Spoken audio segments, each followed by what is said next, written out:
Now, we're in some esteemed company today with three of our youth advocates who played major roles in delivering the National Youth Advocacy Project this year.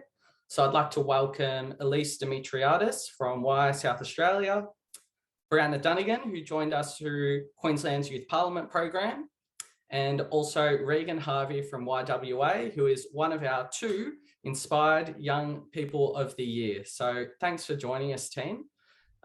We'll get stuck into it. So Elysse, I'd love to hear from you first. You've had a pretty inspiring journey with the Y.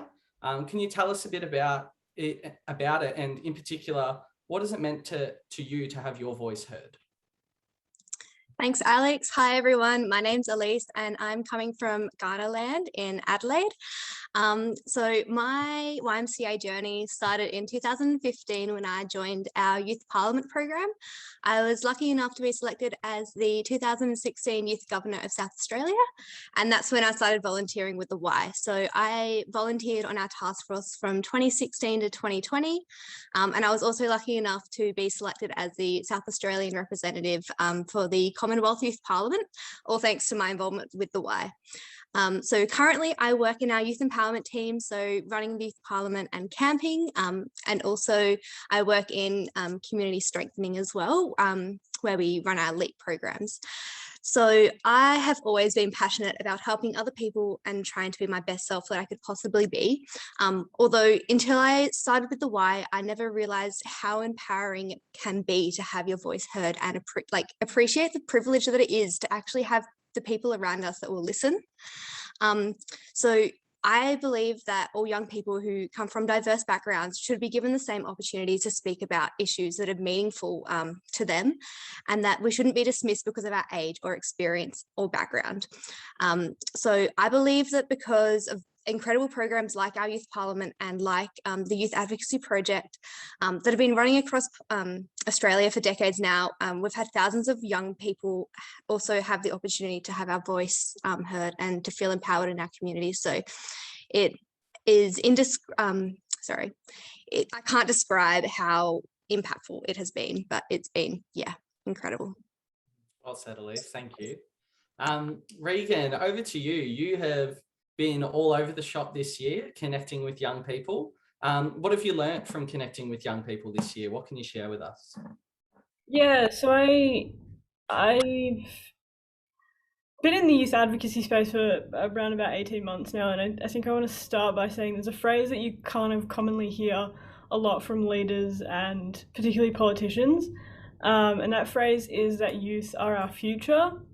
And I don't know how the rest of you feel about it, but that phrase actually really bugs me, because throughout the last year, I've managed to speak to, I want to say, like over 130 young people through, the National Advocacy Project and through our WA Youth Parliament. And if I've learned just one thing, it's that young people most definitely are our future, but they're also like here right now.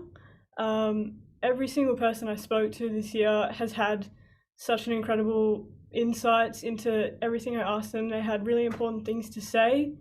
The diversity of experiences and opinions you get from young people is just so invaluable. Young people's solutions to challenges like homelessness and youth unemployment and climate change, they're intelligent, they're resourceful, and they're not waiting around for when they're older to save all of these problems. They're ready to be a part of it right now. And I think as a organisation, as a society, I think we need to find a better and more consistent way of engaging young people and engaging them in the, letting them be in the room to make the decisions that are impacting their lives right now, because they're ready for it. Thanks, Rhegan. Yeah, I hear that quote and it makes my skin crawl a little bit because, they're throwing the kitchen sink at that, but action often doesn't come behind that, does it? Brianna, can you tell us a bit about your experience as a youth advocate this year? Yeah, so this year my experience as a youth advocate has been incredibly empowering. Also a little bit stressful because I've been really lucky to be doing it in a lot of different capacities. So this year I was the youth member for Barron River in Queensland Youth Parliament, which was a really lovely way to stay connected with my home in Cairns while I live in Brisbane. I was also on the advocacy project and got to explore the reasons behind barriers to unemployment for young people in regional and metro areas of Queensland. And I also do advocacy with the Queensland Family and Child Commission and the Youth Advisory Council. In my experience, a lot of the reason that this has been so positive for me, and as someone who's been doing youth advocacy for quite a number of years now, it's usually because, and I think Elysse touched on this a second ago, adults around us want to help us get our voices heard.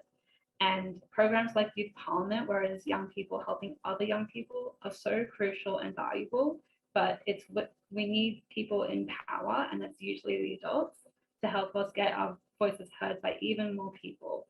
So I thank the Y for their support in that regard, and I urge you to keep finding more ways that you can do that from the perspective of a young person as well. Thanks, Brianna. Yeah, we need our champions, don't we, to pull us up into those positions so that we can then start to have that influence. Brianna, you're something that I've learned this year. We spent a bit of time together, which is really lovely, and I learned that you're bloody passionate about regional young people. Can you tell us a bit about why that is? Yes, that's very simple. I am from a regional place.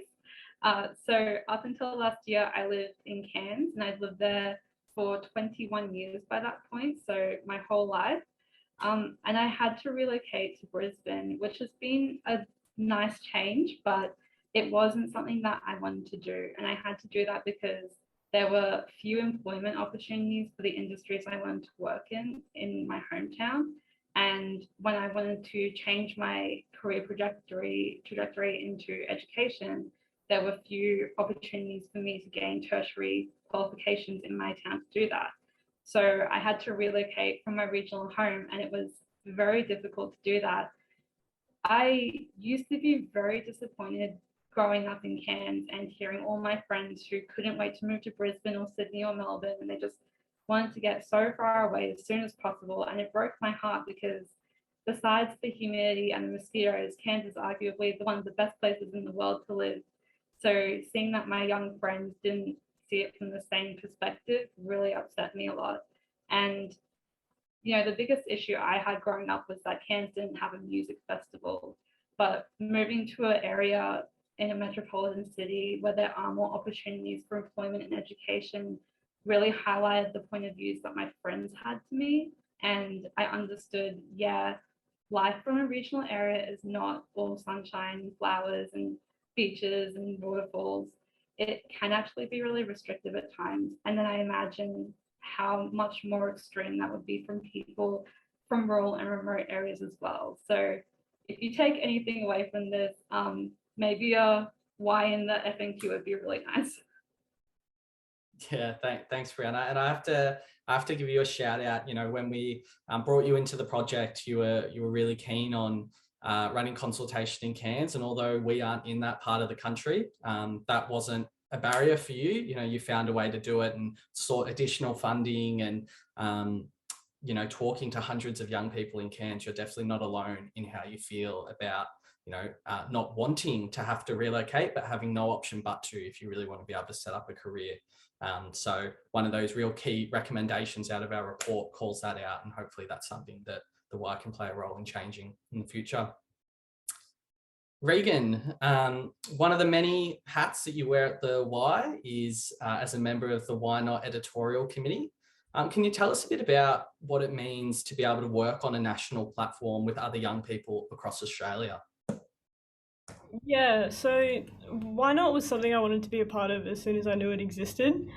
I guess the purpose is amazing, to amplify the voice of young people without judgment or stereotype. That's something everyone can get behind, I want to say. I think one of my favorite points of difference from Why Not compared to other media platforms is that the goal is not necessarily to publish, the highest quality pieces and scrap the rest. Our goal is to ensure that every person who contributes to our platform, their voice is heard and their true perspective on a topic is captured, and we work really hard and tirelessly with contributors to make sure that happens. And I think just the pure passion through that, it leads to a high quality piece every time, and I just think that it's so amazing.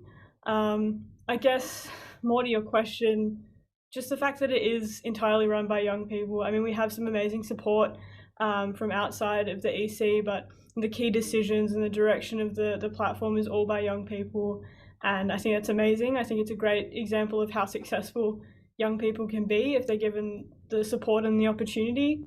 And also just the sense of collective passion that you get from working on a platform like the Y with a purpose, with Why Not, with a purpose that it has, with people who are, I mean, equally as passionate and supportive and wonderful and amazingly talented. And I promise I'm not just saying all these great things because I'm being questioned by another EC member, but it truly is an amazing experience, and you get an incredible sense of belonging from a platform like this. And I think I would love for more young people to be able to experience that.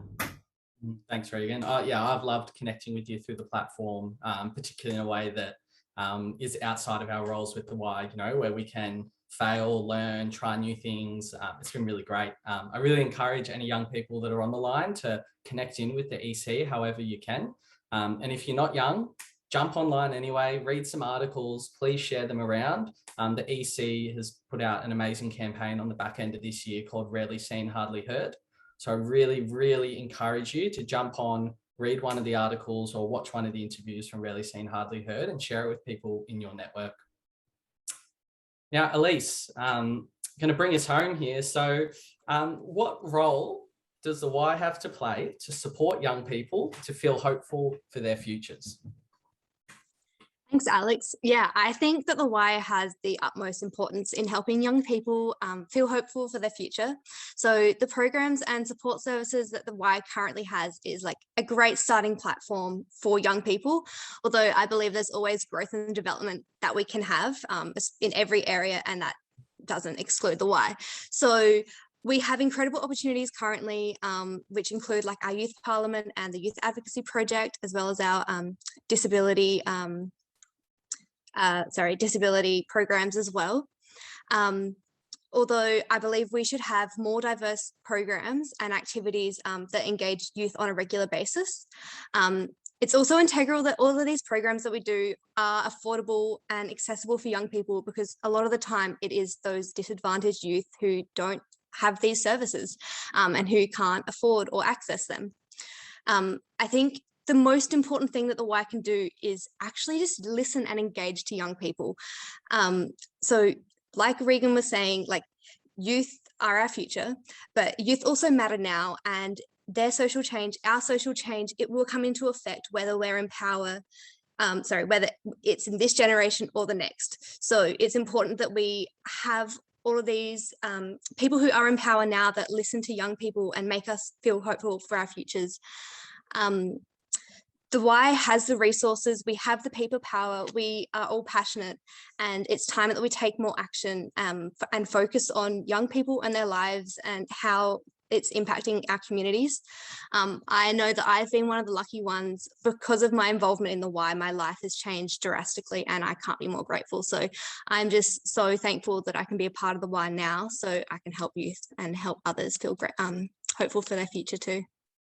Thanks, Elysse. And yeah, Elysse, Rhegan and Brianna, can I say working with the three of you and the 7 other youth advocates this year has given me a lot of hope for the future. But I agree, it shouldn't just be up to young people. So I really call on everyone to have a think about that today. The Youth Advocacy Project is nearing completion. We have our final report, which will be formally launched at a virtual event on December 9. We really hope that everyone here can join us. Invitations have started to go out this week and will continue next week.